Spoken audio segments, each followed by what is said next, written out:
2012 সালে 15 জুলাই।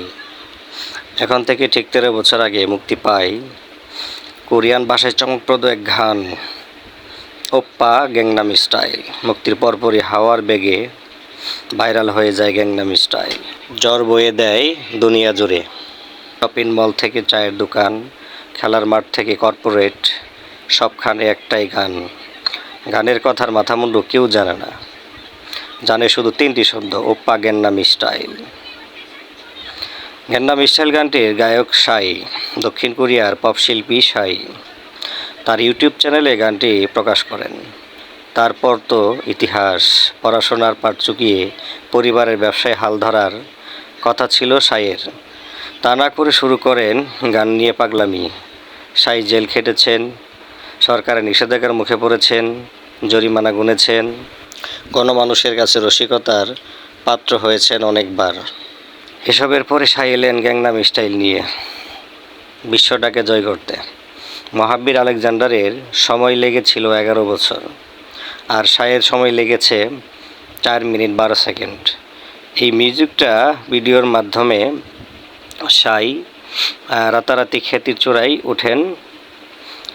এটি দক্ষিণ এশিয়ার সীমা ছাড়িয়ে বিশ্বের সবচেয়ে জনপ্রিয় মিউজিক ভিডিওতে পরিণত হয়। সর্বত্র যে সময় যে কোনো উপলক্ষে বেজে ওঠে গ্যাংনাম স্টাইল।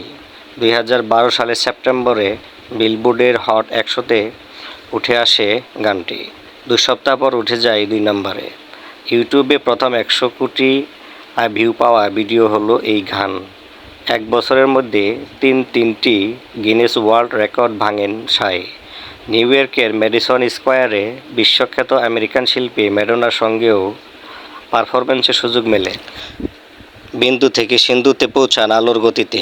সাইয়ের গ্যাংনাম স্টাইল পথ দেখিয়েছেন হালের বিটিএস, ব্ল্যাকপিঙ্কের মতো কে-পপ ব্যান্ডের। গ্যাংনাম স্টাইল বিশাল হিট না হলে বিটিএস ব্ল্যাকপিঙ্কের জন্ম নাও হতে পারত। তবে গানটির নামকরণের ইতিহাস বেশ হাস্যকর।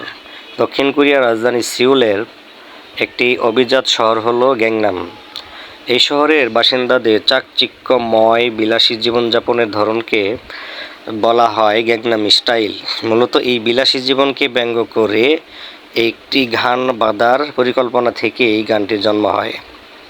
জাতিসংঘে সে সময়ের মহাসচিব বান কি মুন থেকে শুরু করে ব্রিটেনের সাবেক প্রধানমন্ত্রী David Cameron, Barack Obama, Michelle Obama সবাই আক্রান্ত ছিলেন গ্যাংনাম জ্বরে। আইপিএলের গ্যাংনাম স্টাইল এড়েছে ক্রিস গেইলও মাতিয়েছেন দর্শকদের।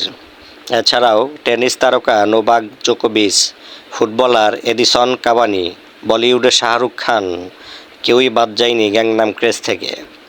শুধু তারকা নয়, গ্যাংনামের ছন্দে নেচেছেন থাই নৌবাহিনীর সদস্য থেকে ফিলিপাইনের কারাবন্দীরাও। যে গানের কাছে হুড়মুড়িয়ে লুটিয়ে পড়ল একের পর এক রেকর্ড, সেই গানটি শুটিং করতে সময় লেগেছিল মাত্র 48 ঘন্টা। এই গানে নেই সেরকম কোনো স্পেশাল এফেক্ট, ক্যামেরার কাজ বা কোনো গল্প।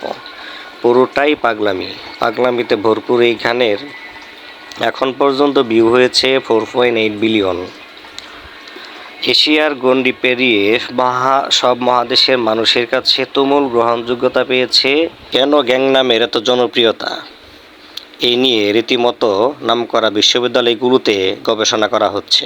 খুবই সাধারণ একটা গান, সাধারণের কথা, সুরটাও আহামরি নয়, তবে নাচের ভঙ্গিটাই গ্যাংনামের সবচেয়ে সব শক্তি। মনে হবে অদৃশ্য ঘোড়ায় টগবগিয়ে ছুটেছেন সাই। এটি সবার মনে ধরেছে, তাই গ্যাংনামের এত জয় জয়কার।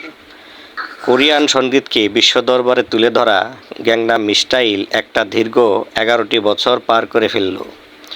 সাইয়ের লক্ষ্য বরাবরই একটাই, মজার সঙ্গীত ও নাচ বানিয়ে ভক্তদের খুশিতে বাসানো।